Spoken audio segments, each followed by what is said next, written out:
Ará wa nílé lóko nítòsí lẹ́yìn odi, ó dàbí pé a ti ń sọ. Orúkọ mi ni Kúnlé Ológundúdú, ọkọ sọ́jà, ọkọ òṣèlú, ọ̀kan ṣoṣo ọmọ líle t'Oòduà bí.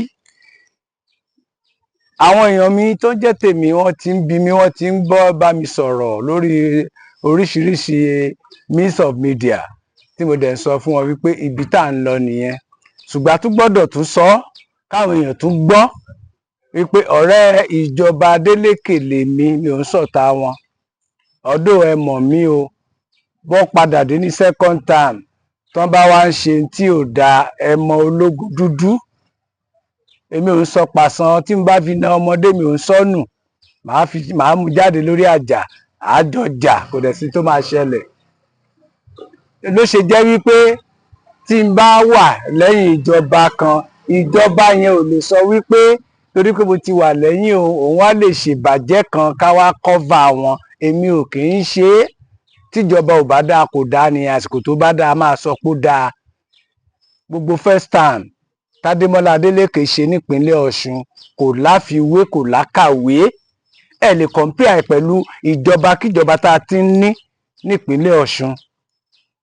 Ọdún Oyinlọ́lá try díẹ̀ o, níwọ̀nba tágbára wọn mọ gẹ́gẹ́ bí ológun láyé àtijọ́ tó wá padà dá lágbádá.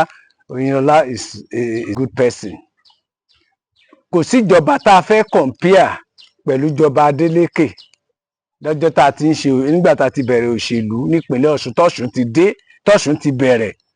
Àwọn ẹ̀rí yìí ló ń jẹ́ káwa ṣì dúró ká dàbọn kọjá nítorí Adémọ́lá Adélékè. Election tó ń bọ̀ yìí, Adémọ́lá Adélékè ní kẹ́ ẹ dìbò yín fún. Àtàǹpàkò bíi eléyìí, this is a symbol tí wọ́n ní. Tí wọ́n bá dẹ̀ ti fún yín ní ìwé tẹ́ ẹ máa tẹ̀ka sí lọ́jọ́ ìdìbò, ẹ mọ̀ ọ́ ká o, ẹ mọ̀ ọ́ ká o. Number 1 àwòrán tẹ́ ẹ bá kọ́kọ́ rí lókè ní kẹ́ ẹ tẹ̀ka sí. Accord nìyẹn, aláwọ̀ yẹ́lò, accord nìyẹn, ibẹ̀ ní kẹ́ ẹ tẹ̀ka sí. Ẹ ti rátàǹpàkò Adémọ́lá báyìí, so ibẹ̀ lẹ máa tẹ̀ka sí, ojú ẹ̀ lẹ máa tẹ̀ sí. Òun ni ẹ tẹ̀ka fún Adémọ́lá nìyẹn. Tẹ́ bá ti rí accord, tẹ́ dẹ̀ ti rí number 1 party lẹ́gbẹ́ Adeleke o, accord ní ẹ tẹ̀ka sí. A ti mọ̀, a dẹ̀ ti sọ, a ti fi kọrin. Number 1 party lórí ìwé ìdìbò tó fẹ́ fún yín lọ́jọ́ yẹn, Adeleke ló wà ń bẹ̀. Number 1 party ó ní kẹ́ ẹ tẹ̀ka fún Adémọ́lá Adélékè nìyẹn. Accord ní kẹ́ ẹ tẹ̀ka fún. A dẹ̀ ti sọ repeatedly, a ti fi kọrin, a ti fi kéwì pé Adémọ́lá Adélékè ní kẹ́ ẹ dìbò fún, Adémọ́lá Adélékè ní kẹ́ ẹ tẹ̀ka fún. A rí nǹkan tó ṣe lóríṣiríṣi. A dẹ̀ ti mọ̀ wípé ẹni tó ṣerú eléyìí tó yìí, definitely tó bá padà dé ní second term, tó tún lè dedicate time ẹ̀ láti ṣerú tó ti ṣe lọ́ṣun already ní first term, tó bá tún ṣe, gómìnà tó bá ń bọ̀ níṣẹ́ ṣe mọ́. A ti ríṣẹ́ tó ṣe, inú wa dẹ̀ dùn sí. Ìyá lọ́jà ń sọ, bàbá lọ́jà ń sọ, ọmọ school ń sọ pé Adeleke Adeleke. Ọmọ ẹ̀kọ́ṣẹ́ ń sọ. Accord ní kẹ́ ẹ dìbò yín fún.